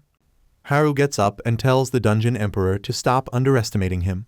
He charges ahead and attacks the Emperor, who swings his sword half-heartedly, giving Haru the chance to slip behind. Haru tries using this chance to deal a hit, but the Dungeon Emperor was ready for that too, and it casually points his sword at his throat to show that he can't defeat it. At first, Haru is pissed that the Dungeon Emperor is not taking him seriously, but then he begins to doubt it. He sees the dark, menacing aura around the skeleton monster and wonders if it is being controlled by the aura. Haru now understands that the Dungeon Emperor is being made to fight against its will, when suddenly he sees his staff glowing and absorbing the dark aura. He doesn't understand how did his staff get the power to counter a dark curse like this, but he decides to use it and draw out all the dark aura. He attacks the Dungeon Emperor and begins sucking the dark aura into his staff, and then using the right chance, he strikes the aura above the Dungeon Emperor, completely nullifying it. Just as Haru does that, the Dungeon Emperor lays down its sword, and he understands that it never wanted to fight him. Instead, it wanted to be free of the dark aura's control and be put to eternal rest. Haru approaches the skeleton warrior, asking it if it wants to die peacefully. Suddenly, it drops its sword and the darkness begins returning to its body. Haru thinks that he must kill the Dungeon Emperor before it suffers at the hands of the darkness again, and raises his staff, but he is unable to strike it. Instead, he hugs the Dungeon Emperor, thinking that it is also a loner like him. To his surprise, his gesture touches the soul of the Dungeon Emperor and activates the servitude skill, turning it into his servant. Haru freaks out on seeing this, but at least he doesn't have to deal with the dungeon darkness anymore. He asks the Dungeon Emperor if it hates being a servant to him, and it shakes its head to show that it does not. Haru realizes that the skeleton warrior understands him, and it isn't hostile. He decides to use his appraisal skill on it once again to see if anything changed, and he finds that its level and species has been reset. On top of that, he can see the real name of the skeleton warrior.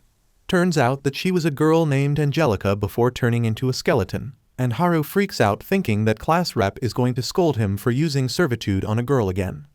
He then thinks that since this one is a skeleton, it should be fine.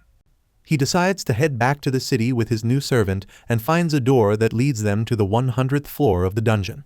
Haru sees some stairs and thinks that they can easily climb up now, but then suddenly, the floor master appears before him. It is a level 100 living armor, and Haru loses hope because he is not in the condition to fight anymore. The skeleton warrior Angelica was trying not to kill him, but the living armor doesn't seem to be in the mood for showing mercy. Haru suddenly gets an idea that doesn't involve using stairs, and he uses earth magic to create a hole in the roof to climb up to the next floor. However, there are two angry level 99 minotaurs staring at him there, and they jump down to join the fight. Well, Haru has got the devil's luck, and the minotaurs jump right on top of the living armor, defeating it and taking enough fall damage that reduces their HP to just 1 point. He finishes them off with just one hit, and then Angelica points towards the armor, hinting that she wants it. Haru tells her to go for it, and she wears the armor that is too big for her. However, it magically readjusts to her size and even gets her 3 measurements right, much to Haru's delight. He decides to appraise her armor and finds that it is cursed, but that upsets Angelica because, like any other girl, she was expecting a compliment.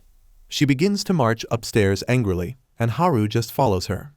Back at Haru's location, he has found the way to improve Angelica's mood is giving her his old robes so that she can look more fashionable. As she is fawning over herself, Haru's spider sense tingles, and he senses danger nearby. Suddenly, a level 98 lick comes there, and on appraising it, Haru finds that only divine magic works on it.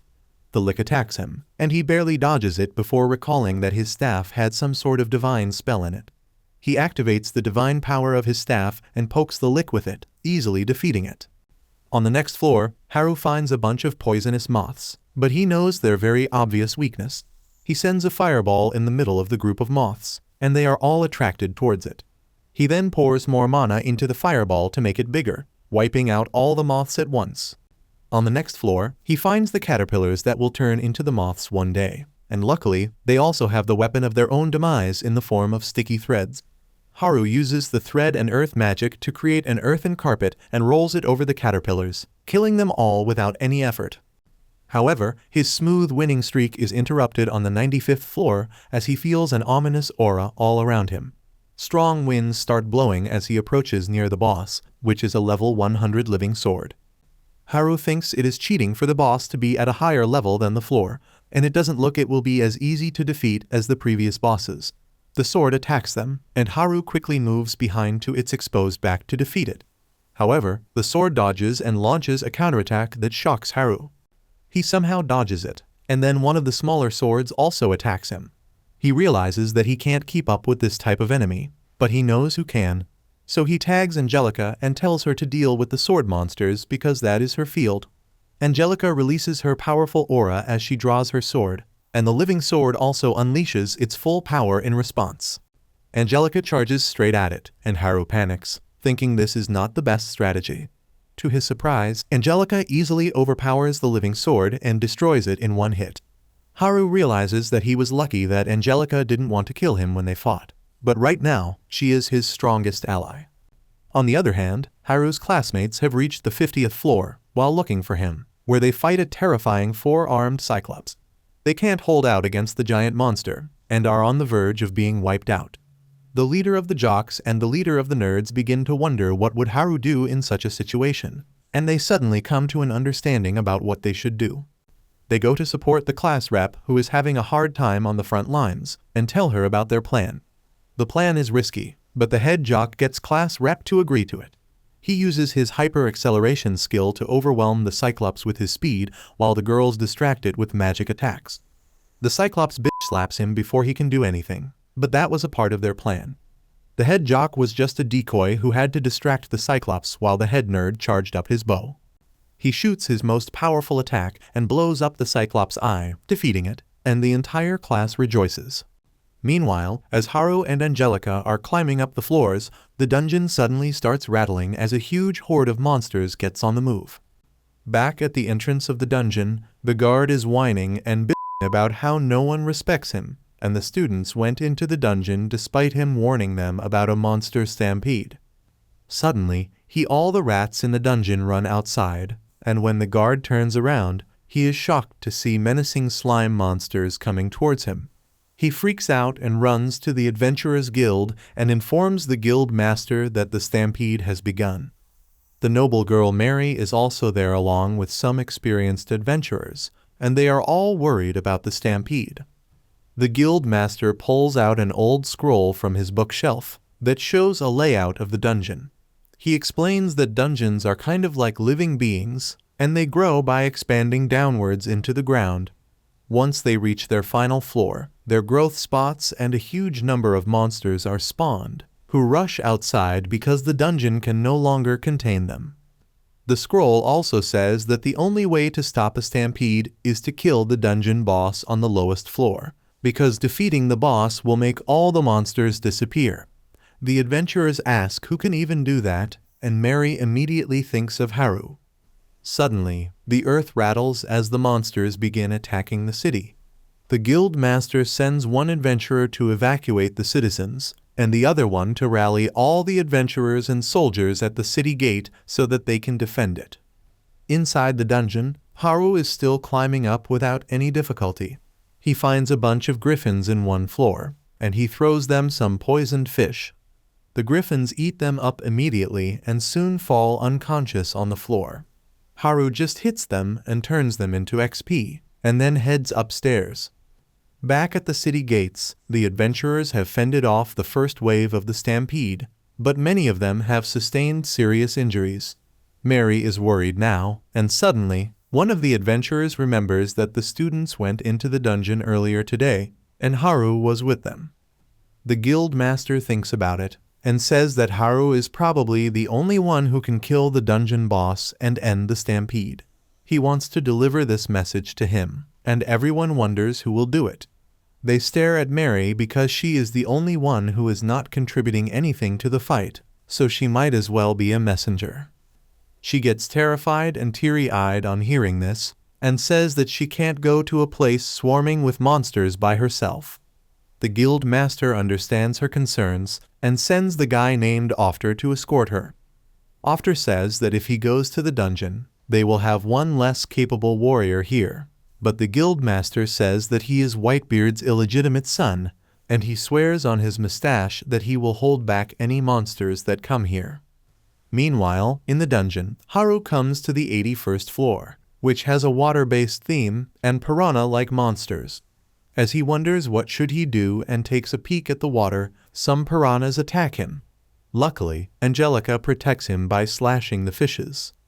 Haru recalls seeing these fish in the market, but they were frozen, so he uses ice magic to lower the temperature of the water, slowing down the fishes. He then uses the packing skill to freeze them in ice, and it is a success. He thinks that they will easily clear this floor now and runs over the stepping stones, freezing any fish near him.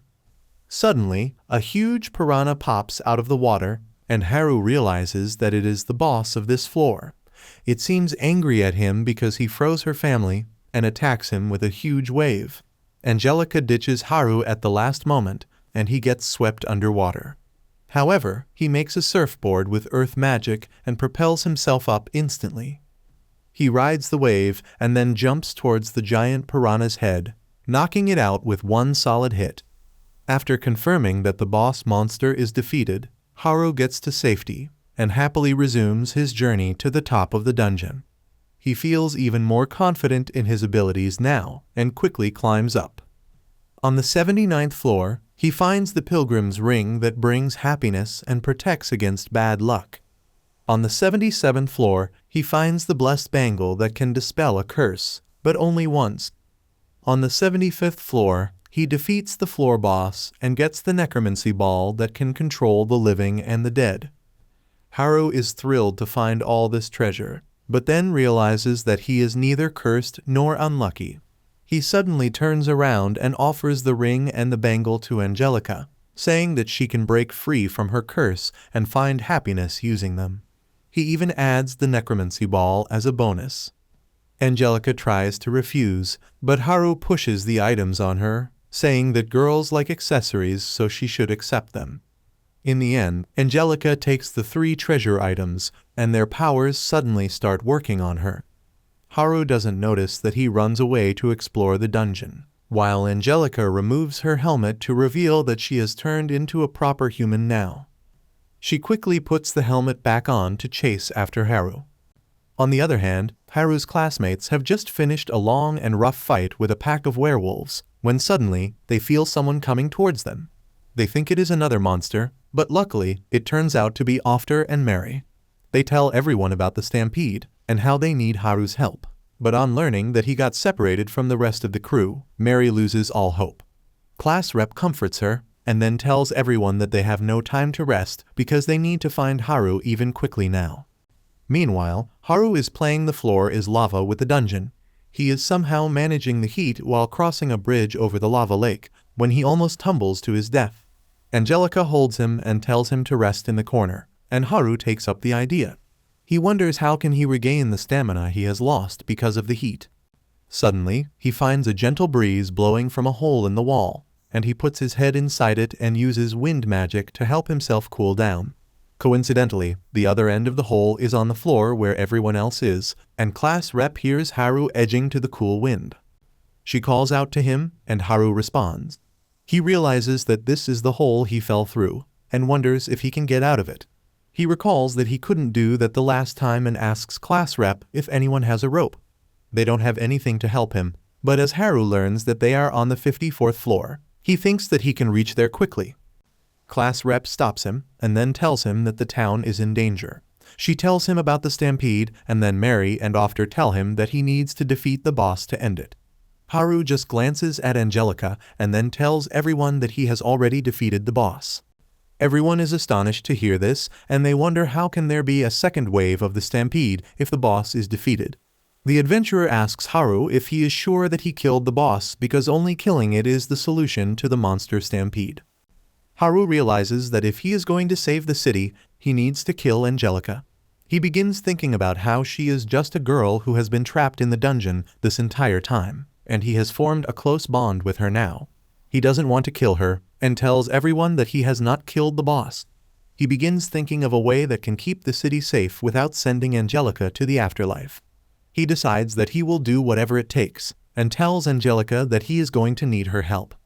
He then declares to his classmates that he will stop the stampede himself, and they are shocked because there is no other way to stop it but killing the boss. However, class rep says that she believes in Haru because he might be a pathetic loner who makes them all worry. He pulls through whenever it is needed. She reminds everyone how Haru has saved them time and time again, which is the reason for her trust in him. Hearing her words gives Haru a fresh dose of confidence, and he swears that he will save the city as well as Angelica. With that motivation, Haru and Angelica begin to speed run the dungeon, reaching the 73rd floor in no time. They find some lizard men there, but Haru knows that they are weak to cold, so he quickly freezes them with ice magic, and then Angelica smashes them. On the next floor, they meet some scorpions and Haru uses smoke to do pest control on them. Up next, they face a two-headed dog that is strong and swift, but Haru throws his bottled farts on its nose to completely blow away its sensitive sense of smell. The two-headed dog can't focus on the battle anymore, which makes it easy for Angelica to slash it in two. After that, Haru decides to sort out all the drop items he got from defeating the monsters, and Angelica signals him to take a short rest. He replies that he can't afford to delay since the fate of the entire city lies on his shoulders. They soon reach the 69th floor, where a hypnotizing bird uses its ability on them to put them to sleep. Haru thinks it won't affect him because of his general health skill, but he is too tired and the skill doesn't activate in time, causing him to feel really sleepy. He dozes off, but luckily, Angelica was not affected, so she carries him on her back and tells him to keep resting. On the other hand, Haru's classmates are fighting a level 100 Sphinx, which is stronger than any opponent they have faced till now. They can't manage to deal any lasting damage to it, because it instantly heals from both physical and magic damage. The adventurer named Ofter tells them that they couldn't defeat the Sphinx even if they could deal damage to it, because the rumors say that it is immortal. He explains that the Sphinx likes to ask riddles from the adventurers, and allows only those who answer them correctly. He says that attacking it was a bad idea, because now it is adamant on wiping the floor with the students. Meanwhile, Angelica has carried Haru to the 59th floor, and he is finally ready to take part in the action again. As he is trying to find a way to pass the crumbly floor, he suddenly senses a familiar presence upstairs. It turns out to be coming from his classmates, who have been utterly defeated by the Sphinx. The giant monster attacks the class rep, but then suddenly, Haru arrives on the scene and attacks it with his new fused magic gear to nullify the physical damage immunity.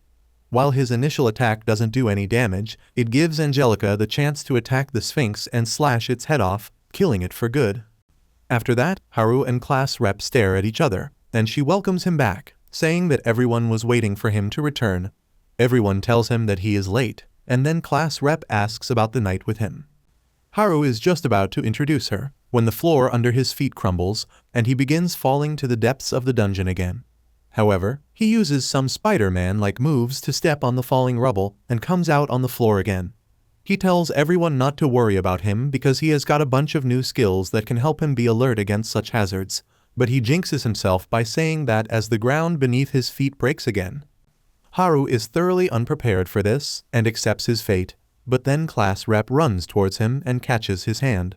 She remembers how she failed to protect him the last time, so she swears that she is not going to let him go this time. The head nerd and the head jock come there to help her pull Haru up, but they have no time to relax as the third wave of stampede is already on the floor below them. Everyone panics, and class rep asks Haru if he has a plan to save the city. He tells her that he has a plan, and Angelica is the key to that. Class rep asks him about her, but then Melly panics and says that they need to return to the city immediately.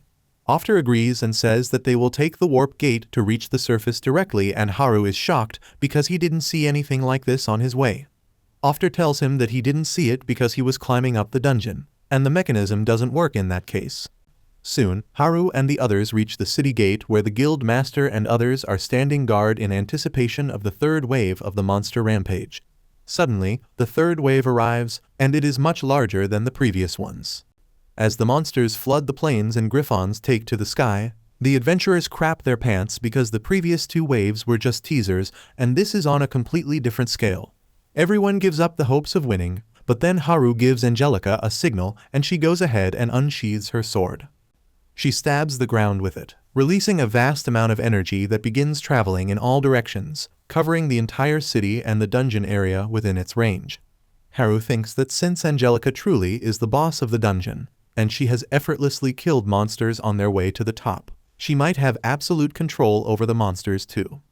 He is confident that her power can make all the monsters vanish at once, and his guess is proven right as the huge magic field created by Angelica deletes all the monsters from existence within seconds. Everyone is dumbfounded on seeing this, and then Haru goes to Angelica for a fist bump. He sighs in relief, saying that his plan really worked out. His classmates are even more confused now, and they ask him if this was his power. Haru tells them that it was not him but Angelica who did this miracle, and she begins acting shy. The head nerd is the only person smart enough to realize that Angelica is the dungeon emperor, and everyone else freaks out on hearing that. Haru tells them that there is no need to worry about because Angelica is totally on their side and she saved his ass dozens of times in the dungeon. The adventurers believe in Haru and accept that Angelica is not a threat to them, but the herd nerd still has some questions. He asks Haru if the female knight is really the big boss of the dungeon whose power is even greater than the boss monsters. Haru affirms, saying that Angelica is indeed the strongest one in the dungeon. He says that a lot of things happened and her level got reset, but she is still stronger than most monsters in the dungeon. He explains that he thought that her power would be enough to force all the monsters into obeying her, but they needed to get really close to them to use it. The girls ask him what happened to the monsters, because they worry that they might attack them again, and Haru says that they must be chilling in their respective floors because it was an order from the dungeon emperor. He declares that the city is safe now, and everyone's face lights up. They cheer to celebrate this occasion, and peace quickly returns to the city. The next day, Haru decides to hold an event with all the items he got from the dungeon, and soon, class rep comes there with everyone else just like he asked. They are blown away to see a collection of rare weapons and armor put on display by Haru, and he smugly announces that everything here is on special Black Friday sale. Everyone rushes to buy the gears, and the mention of the word sale gives girls the superpower to push the boys to the corner. Well, luckily, Haru had put some items aside just in case, and being a true bro, he shares them with the boys. Soon, everyone gets something, and they get busy exploring their gears. Haru is glad that their lives will be easier now, but he is also worried about Angelica. He thinks that she would have zero communication skills after spending so long in the dungeon, and he wonders if she will be able to fit in with the rest of the crew now that she is going to live with them. While Haru's friends are thinking about how generous he is for sharing his rare loot with them, he is busy counting the gold he got in exchange for the loot. Just then, class rep comes there to talk to him, and he hurriedly hides the gold before she accuses him of being a cold-blooded capitalist. She also thanks Haru for providing rare items to everyone, and as Angelica comes there, she thanks her too. She then asks him to properly introduce the female knight. Haru says that she is Angelica, a formidable skeleton warrior who was the dungeon emperor whom he defeated. Class rep asks him if he used the pheromone ring on Angelica to make her follow him, and he sighs as he explains that he never got that ring. Class rep asks him how else could he get the dungeon emperor to obey him, and Haru nervously reveals that he used the servitude skill to turn her into a servant. Class rep screams at him after hearing this and labels him a pervert. She grabs Angelica's hand and runs away, trying to rescue her from Haru, and he worries that something weird might happen between Angelica and others. Class rep leads Angelica to the girls' dorm, where everyone gets on one side like an interview panel to learn more about her. They are surprised to learn that despite being the dungeon emperor, Angelica is a 17-year-old girl like them. However, she doesn't seem really keen on talking with the girls, and class rep holds her hand to comfort her. She now understands that Haru used his servitude skill on her unknowingly, and that was what freed her from the dungeon's curse. She pities the poor girl and decides to help her bond with everyone, and for that, she immediately leads her to the bath halls with other girls. Angelica is smitten on seeing such a huge bathing pool where she can get with all the other girls.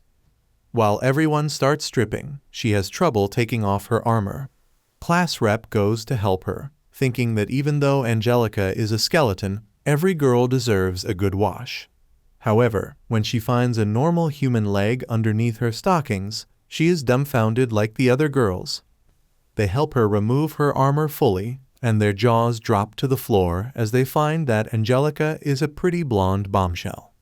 Meanwhile, Haru is relaxing in his room, thinking that even though he didn't find the pheromone ring, his level went up by 6, and he earned a lot of useful skills too. He thinks that since he could not have ended the monster stampede without Angelica's help, he is not strong enough, and he should train some more. The next day, he enters the inn very cheerfully and asks the class rep if he can go back to the forest for some errand. Class rep realizes that he still doesn't know the truth about Angelica, and she wants to keep this pervert away from her, so she permits him to go to the forest as long as he returns on time. Haru is delighted to hear that and asks Angelica to come along, fearing that she will get bored in the city. She is ready to come with him, but class rep freaks out, thinking that the two of them will be alone.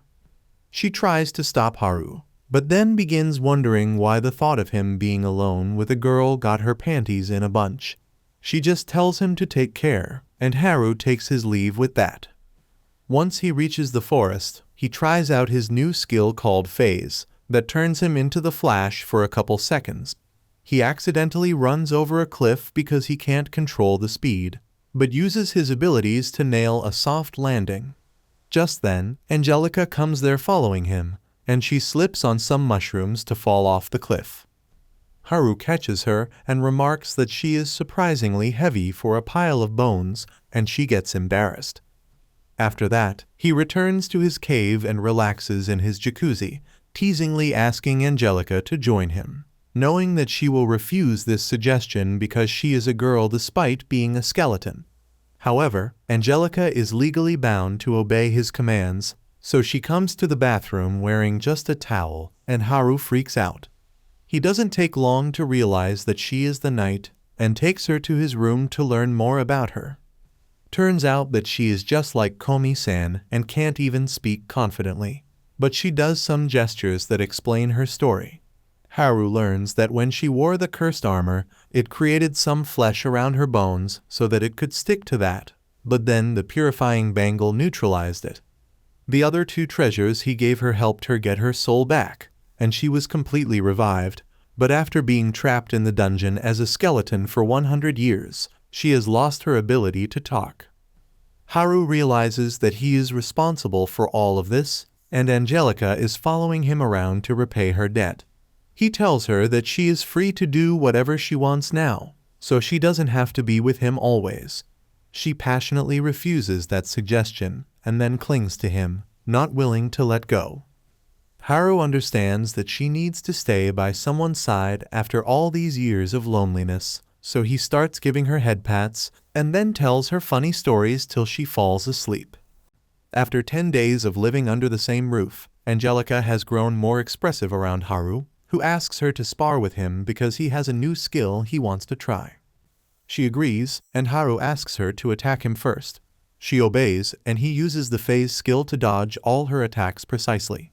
He then decides to use the skill to attack her, but Angelica is much faster than him and easily lands a blow to his head. She is worried that she may have hit too hard and killed the remaining 2 brain cells he has. But Haru tells her not to worry because this is just training so that he can become stronger than her. After the training, he catches some fish and tells Angelica that he is going to cook some delicious hot pot tonight. He teaches her how to properly cut a fish, and she blushes on finding him so close to her. After that, they have dinner, and Angelica looks suspiciously bashful the entire time. She suddenly grabs Haru's hand and drags him to her room and makes him sit on the bed. She crawls behind him and puts her hand on his back, and he perfectly understands that she is trying to give him a massage and nothing freaky. Angelica is glad that he understood her so well, and then proceeds to give him a full-body massage. But somehow, she hits all the bad spots and make his joints ache like they are rusted. Haru stays quiet because he doesn't want to hurt her, and Angelica is still not satisfied in her quest to show him some gratitude. He asks her to accompany him if that's the case, and they head outside to watch stars. Haru pats her head to thank her for being so caring, and Angelica suddenly turns red. She gets away from him, and then nervously tries to say thank you, but the words don't leave her mouth. She is embarrassed, but Haru consoles her, saying that he understands that she is trying her best. The next day, they head back to the city, and it starts raining on the way. Haru grabs Angelica's hand as they start running. Once they reach the city, the rain has gone, but they are still holding hands, and the girls start teasing them, asking if they have gotten that close. The girls swarm Angelica to learn what happened between her and Haru, while the boys surround Haru and call him a traitor for getting a girlfriend when the rest of them are single. He shoos them all away, and then Angelica comes to him. She tries to say something, but he asks her to relax and heads towards the dungeon. Suddenly, Angelica asks him to wait in the faintest whisper, and the astonished Haru turns around immediately. She thanks him in another faint whisper, and then heads back to the girl gang. On seeing her like this, Haru realizes that no matter how many people surround you all the time, at the end of the day, everyone is a loner struggling to survive in the world. That is why his faith in staying a loner for the foreseeable future grows even intense, and he decides to head on his own adventures.